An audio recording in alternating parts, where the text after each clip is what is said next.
Kasvuprogrammi me sattusime tänu sellele, et me Talent Hubina hakkasime mõtlema, et me tahame olla kogu aeg kaasaegsed, innovaatilised ja mõelda, kuidas olla turust ees. Ja seoses sellega me tundsime, et meil oleks mingit värskust vaja, mingit uut teadmist ja me teadsime kuskilt juba varasemast, et SEB-l on niisugune äge programm ja otsustasime kandideerida ja saime ka sellesse programmi, et siis oma teenust edasi arendada. Põhimõtteliselt kasvuprogramm näeb välja nii, et sul on esialgu ideede väljatöötamine, see on teenuse disaini protsess, et sul antakse teadmised, koolitused, praktiline osa, praktilised ülesanded, mida me siis kõik kodus pidime tegema. Ja kõik see siis lõpeb oma idee presenteerimise ehk pitchi koostamisega žüriile ja siis kaasosalistele. Ajaline panus kasvuprogrammi oli siis 2 kuud, millest siis mingi osa oli kohtumisi koha peal. Kui ma õigesti mäletan, oli neid 5 või 6 ja tegelikult väga suur osa oli kodune iseseisev töö.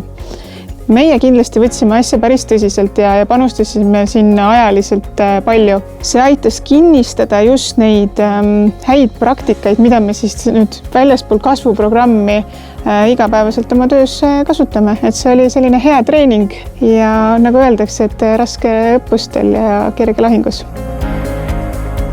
Kasvuprogrammi jooksul me tulime väga paljudele erinevatele lahendustele ja me nägime väga palju probleeme, mida võiks lahendada, aga kokkuvõttes meie võidulahendus oli siis see, et me lõime ettevõtetele personaalsed hüvede paketid, mis tähendab siis seda, et kui sa tööle kandideerid või sul on arenguvestlus, siis töötajatel on võimalus ise valida endale ettevõtte poolt ette määratud mahtudes või piirmäärades tasu, optsioonid, boonuseid, spordikompensatsiooni, puhkepäevi, kogu sellist hüvede paketti.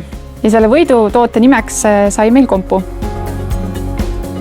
Nüüd, kui see idee oli olemas, siis jätkasime kliendi intervjuudega, et valideerida, et kas tegelikult ka see toode või see teenus, millega me siis välja tulime, on päriselt vajalik.